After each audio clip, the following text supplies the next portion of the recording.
तो previous class में हम लोग केटीजी कर रहे थे। KTG microscopic point of view से हमने कर लिया था, जिसमें प्रेशर हमने आपको कैलकुलेट करके सिखाया था। P इक्वल टू निकल के आया था 1/3 m into n upon v into V square का एवरेज।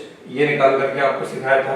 प्रेशर आ जाएगा, इसका डेरिवेशन बताया था। फिर आपको बताया था एनर्जी जो होती है, ये एनर्जी ये P इक्वल टू होता है 2/3 E के बराबर बताया था। ये P इक्वल टू 2/3 E, ये प्रेशर इक्वल टू हो जाएगा 2/3 E, जहाँ प्रेशर ये हो जाएगा ये E काइनेटिक एनर्जी, ये एनर्जी पर यूनिट वॉल्यूम आपको बताया था।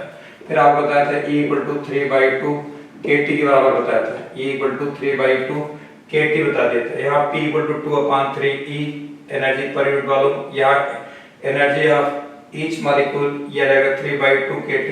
इसमें E डायरेक्टली प्रोपोर्शनल टू आ जाएगा टेम्परेचर के, आ जाएगा टेम्परेचर के डायरेक्टली प्रोपोर्शनल हो जाएगा।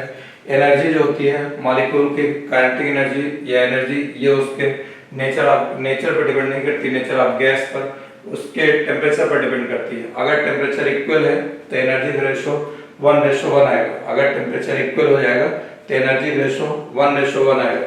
और अगर टेम्परेचर डिफरेंट होगा, अगर टेम्परेचर डिफरेंट होगा तो जो है रेशो वो जो है डिफरेंट आएगा, क्योंकि एनर्जी जो है ये एनर्जी टेम्परेचर के डायरेक्टली प्रोपोर्शनल है। ठीक, अब इसके बाद जो है हम लोग आगे देखते हैं डिफरेंट स्पीड्स, डिफरेंट टाइप की स्पीड्स जो होंगी, स्पीड्स बताना है। जिसमें सबसे पहले ये स्पीड्स निकालना है अपने को, स्पीड्स।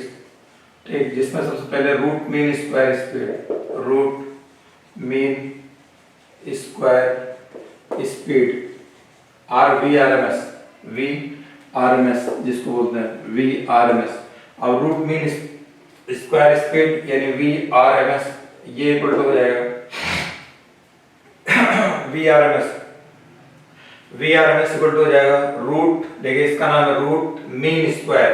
देखिए मीन स्क्वायर, स्क्वायर्स का मीन लीजिए, ये स्क्वायर्स हो जाएंगे V1 स्क्वायर V2।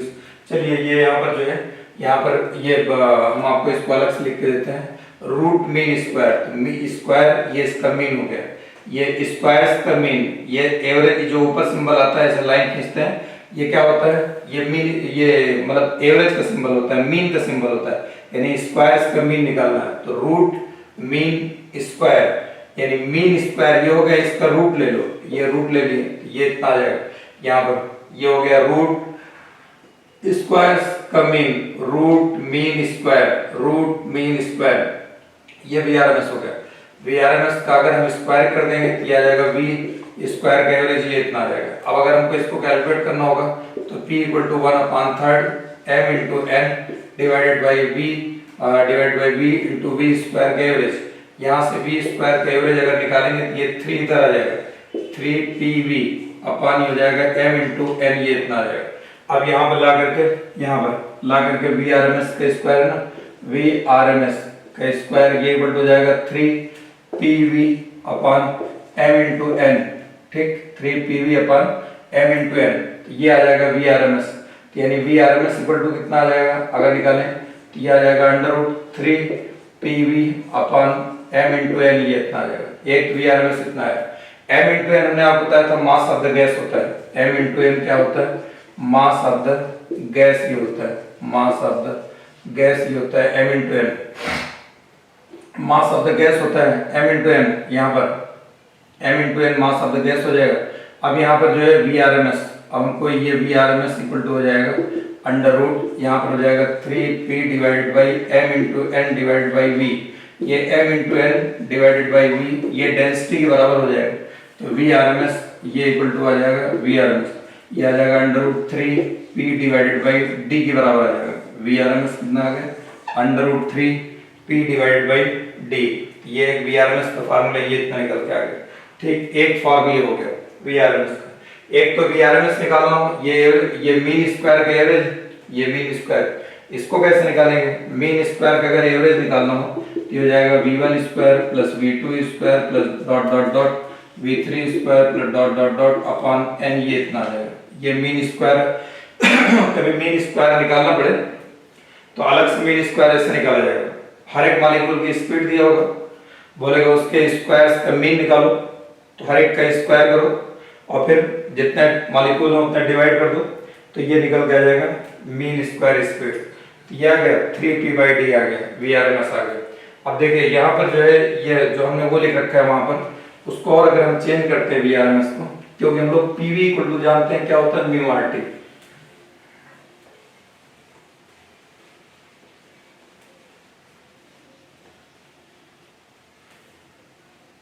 यहाँ पर VRMS ये है, यहाँ पर हम जानते हैं PV इक्वल टू कितना जानते हैं, म्यू RT। ठीक, यहाँ पर हमारे पास VRMS ये इतना निकल के आएगा अंडर रूट ये 3pv/m × n। PV की जगह कितना रख दिए, यहाँ पर रख दिए 3 म्यू RT/, ये हो जाएगा m × n। ठीक, ये हमने आपको म्यू का रिलेशन बताया था, R बराबर NA × K बताया था। इसको सब सॉल्व करेंगे, यहाँ mu equal to n/NA, R equal to बताया था NA × K। इसके हेल्प से अगर इसको सॉल्व करेंगे तो VRMS निकल के आ जाएगा अंडर रूट 3kT/m। ठीक, ये आएगा, K के साथ रहेगा ये इतना, या R पहले लिख लो, पहले R लिखे, ज्यादा जरूरत पड़ेगी। 3RT/M, R लोगे तो कैपिटल M आएगा। VRMS अगर K लीजिएगा, K क्या जाएगा 3kT, ये यूनिवर्सल गैस कांस्टेंट है, ये बोल्ट्जमैन कांस्टेंट है। K लोगे तो स्मॉल m आएगा, कैपिटल R लोगे तो कैपिटल M आएगा, capital R capital M। Molecular weight ये केवल मास ऑफ ईच मॉलिक्यूल, ये इतना निकल के आया। ये VRMS के 3 फार्मूले हैं, VRMS के 3 फार्मूले, एक तो ये भी है, यहाँ से निकालेंगे, कभी कभी बहुत रेयरली जरूरत पड़ेगी, वरना VRMS अंडर रूट 3p/d। ठीक, VRMS under root 3RT/m, VRMS under root 3kT/m, under root 3RT/M। Molecular weight में एक गलती यहाँ पर ये होती है, जनरली जैसे हीलियम दे रखा है 4 मॉलिक्यूलर वेट, तो हम लोग 4 यहाँ पर डायरेक्ट लिख देते हैं, लेकिन वो 4 ग्राम में रहता है, उसको केजी में कन्वर्ट कर लिया करो, 4 × 10⁻³ जब तक नहीं कन्वर्ट करोगे आंसर गलत आएगा। यहाँ पर एक गलत होने के चांसेस बहुत ज्यादा रहते हैं, बच्चे जल्दबाजी में हीलियम में चलो 4 रख दो, ऑक्सीजन चलो 32 रख दो, नाइट्रोजन में 28 रख दो, तो 28 × 10⁻³ उसको कन्वर्ट करके रखेंगे। ठीक, यहाँ पर ये आ गया, ये VRMS मैंने आपको बता दी, VRMS निकल के आ गया रूट मीन स्क्वायर स्पीड। अब हम लोग देखते हैं एवरेज स्पीड आ गया, इसकी एवरेज स्पीड।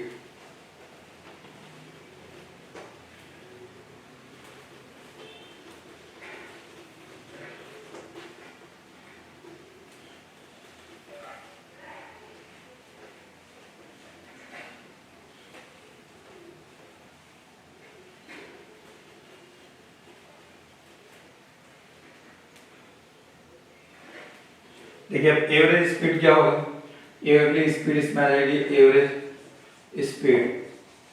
एवरेज स्पीड जैसे बहुत सारे मॉलिक्यूल्स हैं, उनकी सबके इंडिविजुअल स्पीड दे रखी है, तो V एवरेज निकालना होगा, क्या आ जाएगा V1 + V2 + V3 + ... divided by n। V average की इक्वल टू आ जाएगा V1 + V2 + V3 + V4 divided by कितना आ जाएगा, n के बराबर आ जाएगा। ठीक, यहाँ पर ये आ जाएगा एवरेज स्पीड आ गया।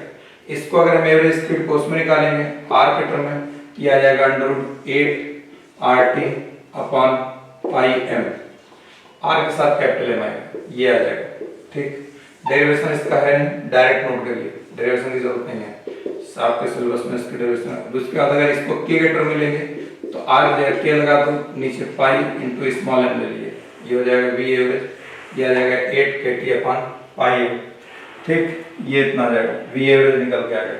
अगर इसको हमें VRMS के टर्म में लाना, V एवरेज इक्वल टू कितना है, अंडर रूट ये दे रखा है 8RT/m, ये इतना है, तो यहाँ पर ये हो जाएगा, इसको VRMS कितना होता है 8/3πm, 3π 3 से ऊपर नीचे से मल्टीप्लाई कर दिया, ये आ जाएगा 3RT/m के बराबर आ जाएगा। यहाँ पर आ जाएगा ये 3RT/m, 3 से यहाँ मल्टीप्लाई कर दिया, 3 से यहाँ, कोई फर्क नहीं पड़ेगा, 8/3RT, ये 3RT/m, ये VRMS हो जाएगा, अंडर रूट ये आ जाएगा 8/3π, ये इतना हो जाएगा VRMS, ये V एवरेज, ये इतना निकल के आएगा V एवरेज की वैल्यू आ जाएगा अंडर रूट 8/3π VRMS के बराबर आ गया, ये आ गया एवरेज स्पीड VRMS के टर्म में आ गया। इसके बाद एक स्पीड आएगी, इसको बोलते हैं most probable speed, most probable speed. और नेक्स्ट है most probable speed. Most probable speed में क्या काम करेंगे? मोस्ट प्रोबेबल स्पीड ये वो स्पीड होती है ऐसी स्पीड जिस स्पीड पर जो है गैस के मॉलिक्यूल्स ऑलमोस्ट ऐसी स्पीड गैस के मॉलिक्यूल की जिस पे कि गैस का टेम्परेचर ऑलमोस्ट कांस्टेंट हो जाए, उसे मोस्ट प्रोबेबल स्पीड बोलते हैं। क्योंकि ये वो स्पीड होती है मॉलिक्यूल्स की, तो मॉलिक्यूल्स इस तरीके से अंदर गैस के मॉलिक्यूल्स आपस में लड़ते हैं भिड़ते हैं उस स्पीड पर जिससे कि गैस का टेम्परेचर ऑलमोस्ट कांस्टेंट हो जाए। गैस का टेम्परेचर ऑलमोस्ट कांस्टेंट हो जाए उसे बोलते हैं मोस्ट प्रोबेबल स्पीड। तो ठीक है, अब ये इसमें आ जाएगा most probable speed. Most probable speed ये है, इसमें इसको बोलते हैं it is the speed of gas molecules, it is the speed of gas molecules at which temperature of gas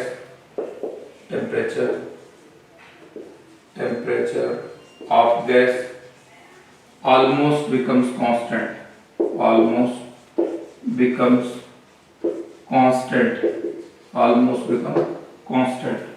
ये हो गया। तो ऐसा ये मोस्ट प्रोबेबल स्पीड जो होती है VMP, ये आता है अंडर 2RT/m, इसके फॉर्म में आएगा R के टर्म में, R है ना कैपिटल VMP, अगर K लगा दोगे अंडर 2KT/m, ये इतना आ जाएगा। ठीक, VRMS के टर्म में लेंगे VMP इक्वल टू हो जाएगा अंडर 2/3, यहाँ पर हो जाएगा 2/3, 3RT, 3 से ऊपर नीचे मल्टीप्लाई करके डिवाइड बाई m, तो ये कितना हो जाएगा? ये VRMS हो जाएगा VMP, ये इक्वल टू आ जाएगा 2/3 VRMS के बराबर आ जाएगा। ठीक, तो देखिए VRMS हमने आपको कितना बताया? VRMS under 3RT/m। ठीक, VAVS कितना बताया? अंडर 8/3 पाई VRMS के बराबर हो जाएगा। VMP कितना बताया कि अंडर 2/3, तो ये VRMS के बराबर आ गया। यहाँ पर VRMS ये सबसे ज्यादा अच्छा। एक और होता है अपना यहाँ पर ये वेलोसिटी ऑफ साउंड ये होता है जो कि अंडर गामा/3 VRMS के बराबर होता है। अगर आपने साउंड पढ़ा है तो ठीक, नहीं पढ़ा होगा तो कोई बात नहीं। तो आपको VRMS सबसे ज्यादा होता है VAVS से, VAVS ज्यादा होता है VMP से। ठीक, ये इसका एक वो होता है। याद रखने के लिए राम वर्ड याद रखिए, RMS average most probable speed. ठीक है, वरना साउंड की स्पीड इससे भी कम रहती है। अगर आप देखें VRMS greater than VAVS greater than VMP, और ये हो जाएगा greater than V velocity of sound, ये वेलोसिटी ऑफ साउंड ये भी होता है। वेलोसिटी ऑफ साउंड सबसे कम होता है। ये मैंने आपको ये डिफरेंट टाइप की स्पीड्स बता दी। यानी VRMS जो होता है, VRMS ये R और M कांस्टेंट होता है, ये स्क्वायर रूट ऑफ टेम्परेचर के डायरेक्टली प्रोपोर्शनल होता है, ये भी और बाकी सब में आ जाएगा। तो मैंने आपको VRMS बता दिया, स्पीड बता दिया। अच्छा, अब देखिए ये सारी चीज जो हमने निकाल करके आपको दिया जो है, ये जो आपको फार्मूला बताया था P इक्वल टू यहाँ पर 1/3 m × n।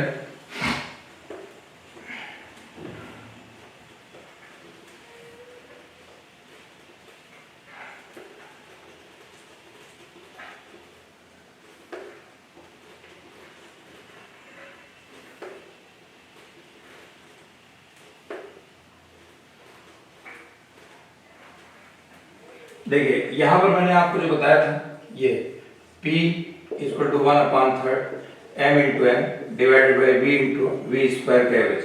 V स्क्वायर का एवरेज ये VRMS के बराबर हो जाएगा।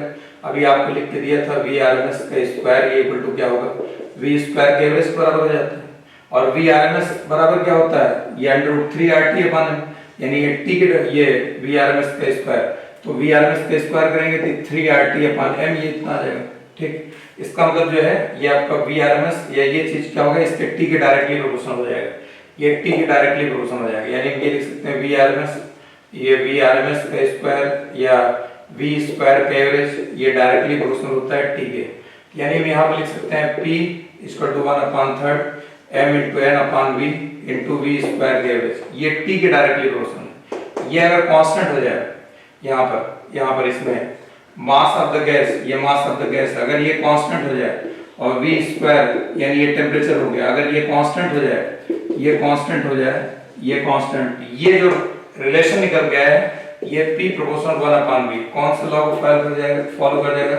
बॉयल्स लॉ को फॉलो करेगा, बॉयल्स लॉ को फॉलो करेगा, बॉयल्स लॉ को फॉलो करेगा, फॉलो बॉयल्स लॉ। ठीक, अगर देखिए यहाँ पर ये दूसरा, अगर mass of the gas constant हो जाए, ये mass of the gas constant हो जाए और वॉल्यूम कांस्टेंट हो जाए, वॉल्यूम कांस्टेंट हो जाए, तो अब ये क्या हो जाएगा? p डायरेक्टली प्रोपोर्शनल, ये t के डायरेक्टली प्रोपोर्शनल, ये कौन सा लॉ को फॉलो कर जाएगा? गैल-लुसाक्स लॉ को फॉलो कर जाएगा, गैल-लुसाक्स लॉ को फॉलो कर जाएगा।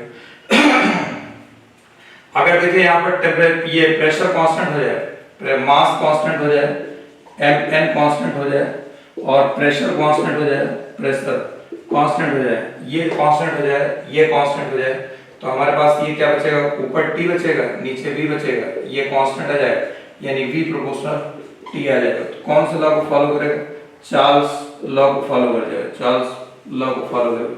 मेरा कहने का मतलब ये है, ये जो फार्मूला आपका निकल के आया है p = 1/3 m × n × v × v square का एवरेज, ये तीनों लॉज को फॉलो करता है, तीनों लॉज को फॉलो करता है, Boyle's law, Charles law, Gay Lussac's law, सारे लॉज को फॉलो करता है।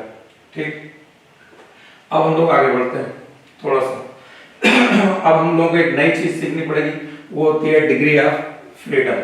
डिग्री ऑफ फ्रीडम जो है ये बताना पड़ेगा, डिग्री ऑफ फ्रीडम क्या होता है। डिग्री ऑफ फ्रीडम से पहले एक चीज आपको और बता दें, यहाँ पर ये आएगा मेयर इक्वेशन, मेयर इक्वेशन, फिर उसके बाद आपको डिग्री ऑफ फ्रीडम बताते हैं, फिर उसके बाद डिग्री ऑफ फ्रीडम बताते हैं।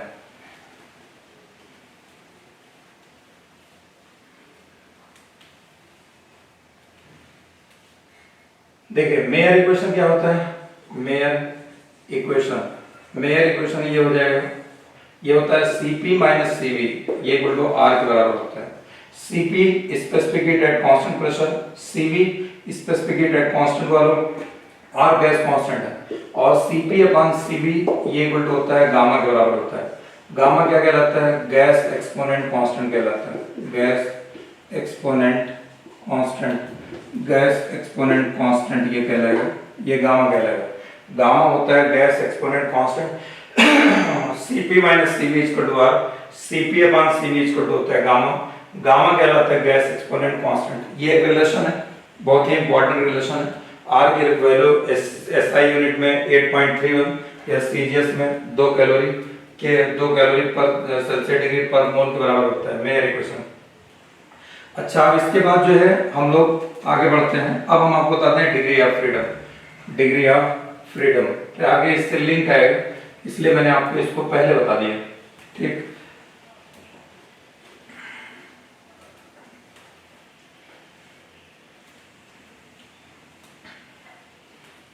देखिए अब डिग्री ऑफ फ्रीडम क्या होता है? Degree of freedom, degree of freedom जो होता है इंडिपेंडेंट मोशन ऑफ मॉलिक्यूल होता है। इंडिपेंडेंट मोशन या इनकी इंडिपेंडेंट मोशन के लिए या possible speeds of motion, possible speeds of molecules is called degree of freedom. यहाँ पर हो जाएगा possible speeds of molecule, possible speeds of molecules और molecule is called degree of freedom, is called degree of freedom, इसको degree of freedom बोलते हैं। ठीक है, possible speeds of molecule is called degree of freedom। ठीक है, जैसे monoatomic gas, monoatomic gas उसको बोलते हैं इसमें एक एटम होगा, मोनोएटॉमिक गैस। ठीक, सिंगल एटम जैसे हीलियम, ठीक, H हो खाली हाइड्रोजन, तो ये मोनोएटॉमिक गैस है। O2 diatomic gas, N2 diatomic gas. ठीक, तो ये हो जाएगा मोनोएटॉमिक गैस। एक मॉलिक्यूल है, एक मॉलिक्यूल अब ये ऐसे है किसी भी तरफ जा सकता है, ठीक, और खुद घूमते हुए भी जाएगा, खुद घूमते, एक मॉलिक्यूल ऐसे घूम ही सकता है, अब ऐसे घूमते हुए आगे चला जाए, इधर चला जाए, एक्स में चला जाए, ऐसे घूमते घूमते घूमते घूमते वाई में चला जाए, ऐसे घूमते घूमते घूमते घूमते जेड में चला जाए, तो कितनी तरफ जा सकता है? इसके क्या क्या पॉसिबल स्पीड्स हैं? एक्स डायरेक्शन में जा सकता है, वाई डायरेक्शन में इसकी स्पीड हो सकती है, और जेड डायरेक्शन में हो सकती है। लेकिन जो इससे घूमने वाली स्पीड है रोटेशनल, इसको हम नेग्लेक्ट कर देते हैं। रीजन ये है मॉलिक्यूल का डायमीटर बहुत ही कम होता है, बहुत कम होता है, इतना कम होता है कि इसका मोमेंट ऑफ इनर्शिया नेग्लेक्ट कर देते हैं। तो मोमेंट ऑफ इनर्शिया नेग्लेक्ट कर देंगे, इसकी स्पीड वो हो जाएगी। तो इसके मोनोएटॉमिक गैस में, मोनोएटॉमिक गैस के लिए इसमें इसकी डिग्री ऑफ फ्रीडम हो जाएगी, मोनोएटॉमिक गैस में डिग्री ऑफ फ्रीडम, चाहे डिग्री ऑफ फ्रीडम, ये कितना हो जाएगा? 3 हो जाएगा। इसमें क्या होगा? 3 ट्रांसलेशनल मोशन होगा। इसमें 3 मोनोएटॉमिक गैस में, मोनोएटॉमिक गैस की डिग्री ऑफ फ्रीडम 3 हो जाएगा। और 3 कौन कौन सी स्पीड होंगी? 3 ट्रांसलेशनल मोशन हो जाएगा, 3 से ट्रांसलेशनल मोशन आ गया। ठीक, मोनोएटॉमिक गैस के बाद अगर डायटोमिक गैस देखें, डायटोमिक गैस, डायटोमिक गैस में जो है, इसमें डायटोमिक गैस में यहाँ पर जो है अब 2 एटम होंगे, ठीक है, जिसमें 2 एटम हो, ये ऐसे जुड़े हो। तो इसमें एक तो अब ये ऐसे कोई भी चीज अगर ऐसे है, एक एटम यहाँ एक एटम यहाँ, ये पूरा तो ऐसे एक्स में जा सकता है, पूरा ऐसे वाई में जा सकता है, ये पूरा ऐसे जेड में जा सकता है। 3 ट्रांसलेशनल मोशन होंगे।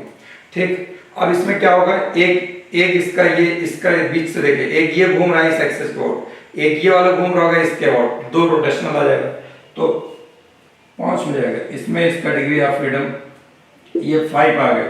इसमें 3 ट्रांसलेशनल होगा प्लस 2 रोटेशनल होगा। 3 ट्रांसलेशनल स्पीड होगी, 2 रोटेशनल स्पीड होगी। स्पीड देखना है टोटल कितनी होगी। ये मोनोएटॉमिक गैस का ये आ गया। अगर टेम्परेचर बहुत हाई कर देते हैं तो इसका ये मॉलिक्यूल ऐसे अभी ऐसे जुड़ा हुआ है ना, ऐसे ये ऐसे जुड़ा हुआ है, ऐसे ऐसे बढ़ जाएगा, इधर वाइब्रेट करने लगे, इधर वाइब्रेट करता, ऐसे ऐसे वाइब्रेट करने लगे।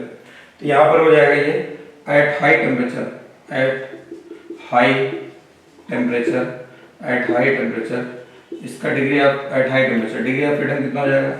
DOF, ये हो जाएगा 7, यानी 3 ट्रांसलेशनल, 2 रोटेशनल प्लस 2 वाइब्रेशनल बढ़ जाएगा। ठीक, इसके बाद आ जाएगा ट्राइएटॉमिक गैस, ट्राई एटॉमिक और पॉली एटॉमिक गैस, और poly atomic gas, triatomic gas और पॉली एटॉमिक गैस। इसका डिग्री ऑफ फ्रीडम देखेंगे, डिग्री ऑफ फ्रीडम इसका आएगा 6 आएगा।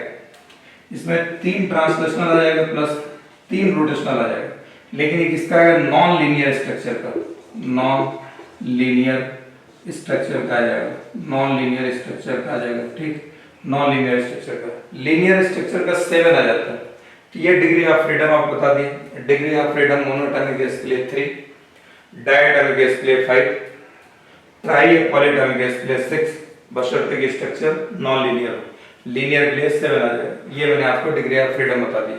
अब इसमें जो है यहाँ से जो हमने अभी आपका एक रिलेशन निकाल के दिया था, तभी वहां पर Cp माइनस Cv, देखिए ये 2 रिलेशन निकाल के दिए थे यहाँ से।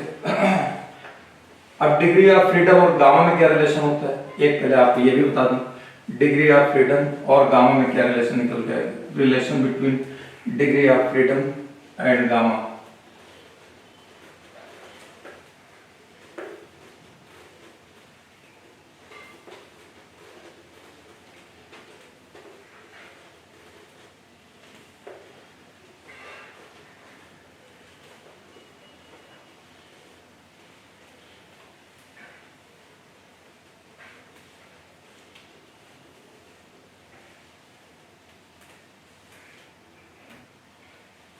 यहाँ पर जो है ये अब रिलेशन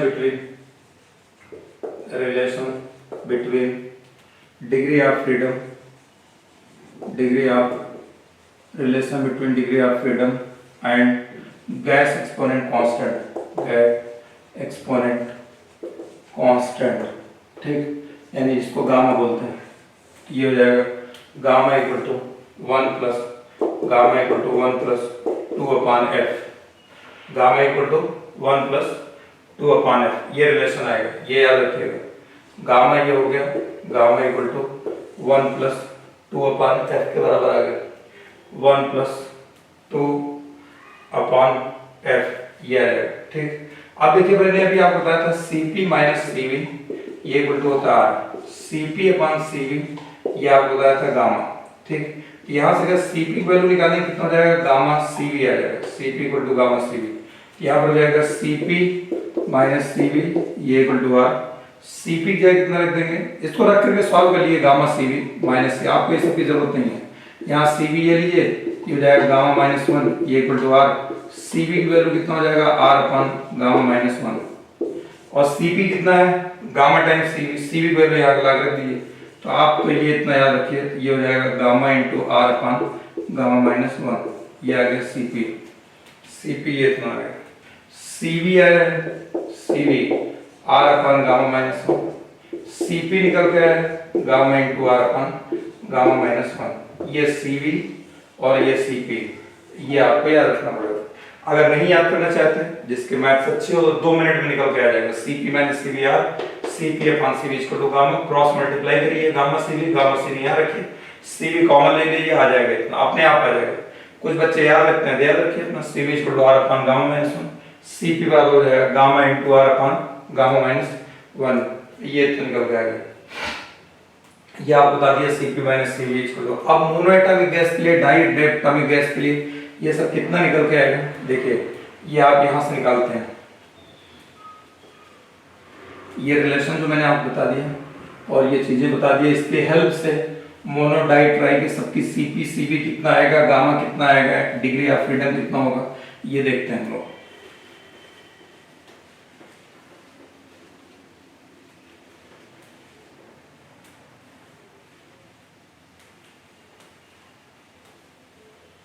ठीक है, तो देखिए यहाँ देखिए mono atomic gas, mono atomic gas, देखिए इसका हमें डिग्री ऑफ फ्रीडम केवल पता है 3, तो गामा कितना होगा, गामा इक्वल होता है 1 + 2 अपान f, क्या जाएगा 1 + 2 अपान 3, यह आ जाएगा 5/3, तो इसका गामा कितना आ गया 5/3, तो ये इसका f इतना हो गया, मोनो एटॉमिक गैस का f3, गामा कितना हो जाएगा 5/3, तो अब हम इसको Cp माइनस Cv ये इक्वल टू होता है R, Cp अपान Cv ये इक्वल टू होता है गामा जो कि 5/3 है।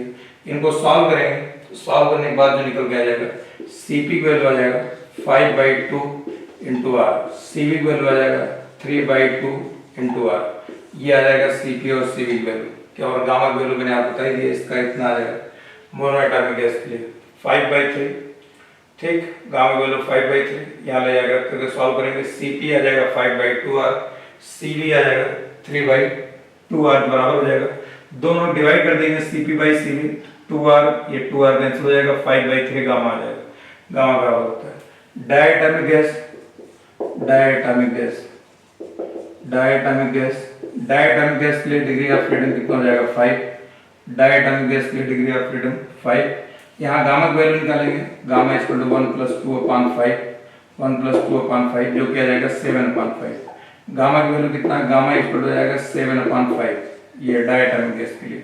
फिर Cp की वैल्यू निकालेंगे, Cp की वैल्यू आ जाएगा 7/2R, Cv की वैल्यू निकालेंगे किया जाएगा 5/2R के बराबर आ जाएगा, ये Cp और Cv की वैल्यू आ जाएगा, दोनों डिवाइड कर देंगे 7/5 आ जाएगा, चाहे 7/5 लिखे हैं 1.4 के बराबर भी निकल के आ जाएगा, ठीक, ये 1.67 के बराबर भी होता है 1.67।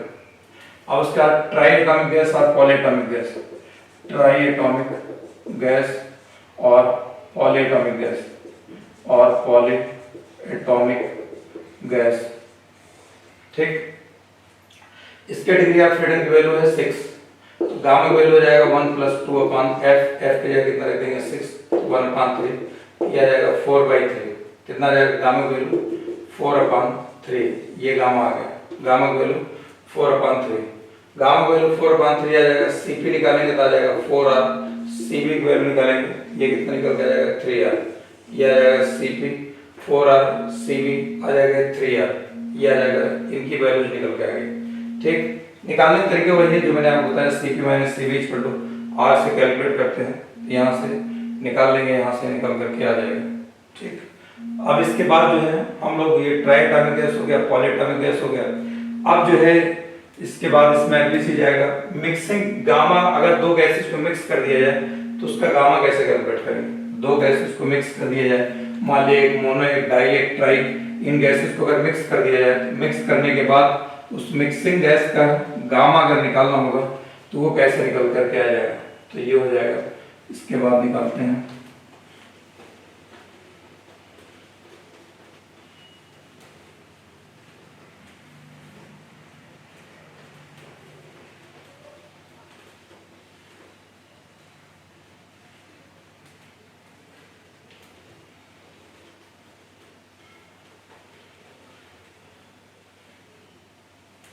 देखिए mixing of gamma, mixing gamma, gamma निकालो, gamma of mixture of gas, ठीक। when first gas of N1 mole is mixed with N2 mole of other gas, then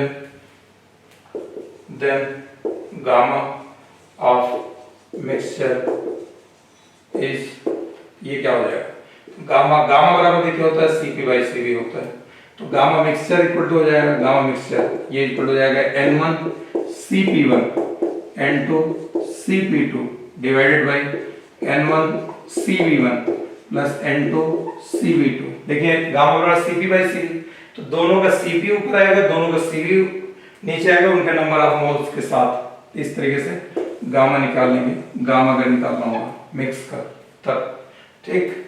दूसरे नंबर पर molecular weight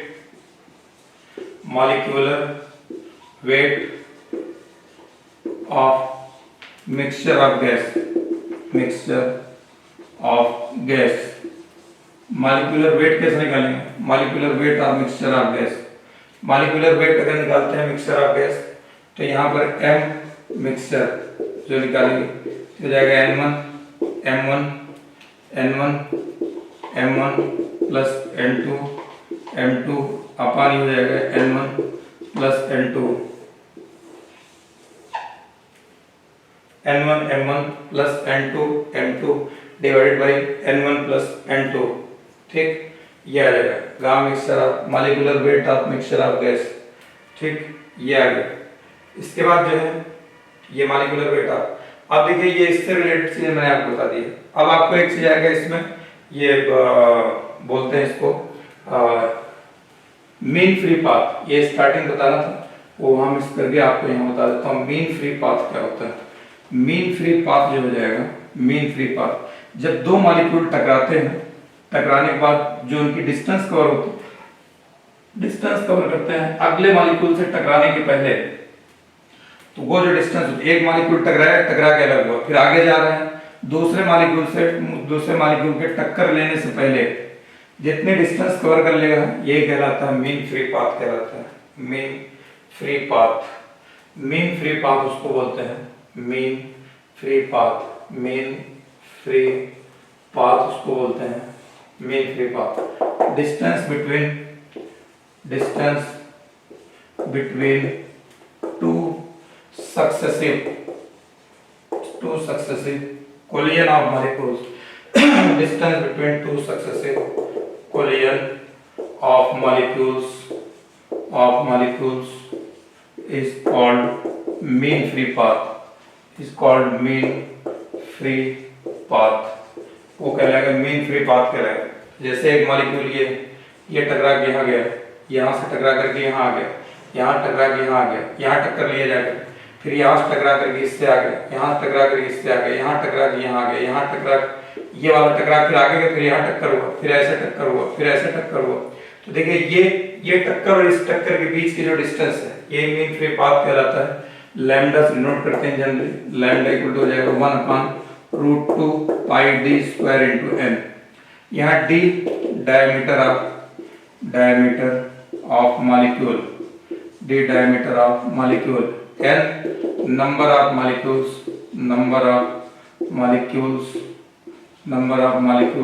per unit volume, ये आ जाएगा, ठीक। ये इतना आ गया। यहाँ पर n की जगह PV = nRT की हेल्प से, PV = nRT के, ये n नंबर ऑफ मोल्स है, ये नंबर ऑफ मॉलिक्यूल्स पर यूनिट वॉल्यूम है, इसको इधर ले लिए तो यहाँ पर इसके प्लेस पर ले जाकर के या पीवी इक्वल टू अगर हम यहाँ पर एन के टी रख देंगे, एन के टी ये तो मोल में आ जाएगा, यहाँ पर पीवी इक्वल टू एन के टी, तो यहाँ से पी इक्वल टू हो जाएगा ये पी अपान के टी इक्वल टू हो जाएगा यहाँ पर एन अपान बी आ जाएगा। ये नंबर आप पार्टिकल्स पर यूनिट वॉल्यूम निकल के आ जाएगा। तो अगर हम यहाँ पर ला के रखते हैं तो लैम्डा इक्वल टू हो जाएगा, lambda equal to 1 upon root 2 pi D square, और यहाँ पर हो जाएगा पी के टी ऊपर आ जाएगा के इंटू टी, यानी लैम्डा डायरेक्टली प्रोपोर्शनल हो जाएगा टेम्परेचर के, लैम्डा डायरेक्टली प्रोपोर्शनल हो जाएगा 1 अपान पी के प्रेशर के। इस पर ये मीन फ्री पाथ जो होगा वो टेम्परेचर के डायरेक्टली प्रोपोर्शनल या प्रेशर के इनवर्सली प्रोपोर्शनल आ जाएगा। इसके बाद इसके अंदर आएगा अगली चीज इंटरनल एनर्जी। क्या आएगा next? Internal energy. Internal energy क्या आएगा ये देखते हैं।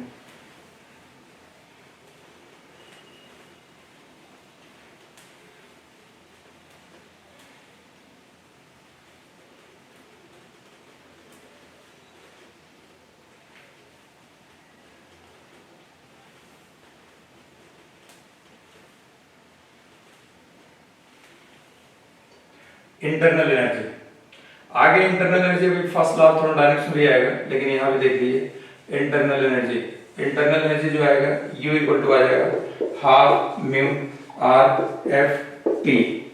म्यू क्या है? Mu number of moles, F degree of freedom, ये एफ हो जाएगा, एफ ये हो गया, टी टेम्परेचर हो जाएगा, T temperature, R gas constant है ये आ गया। चेंज इन इंटरनल एनर्जी अगर निकालो, चेंज इन इंटरनल एनर्जी अगर ये निकालो तो डेल्टा यू इक्वल हो जाएगा N C V delta T, N number, N की जगह यहाँ म्यू लिख दिए, जो वहां पर वो म्यू लिखा हुआ वही है, नंबर ऑफ मोल्स है, सीवी ये हो जाएगा specific heat at constant volume delta T, change in temperature. Change निकालना होगा किससे निकालेंगे, और सिर्फ इंटरनल एनर्जी निकालना होगा, तो इंटरनल एनर्जी निकालने के लिए half mu R F T ये फार्मूला निकल करके आएगा। ठीक है, ये आ गया। तो ये आज की क्लास में आपको ये इसके कॉन्सेप्ट मैंने कंप्लीट कर दिए। अब अगली क्लास में इसके प्रॉब्लम्स लेंगे। ठीक, ये हो गया आज पे।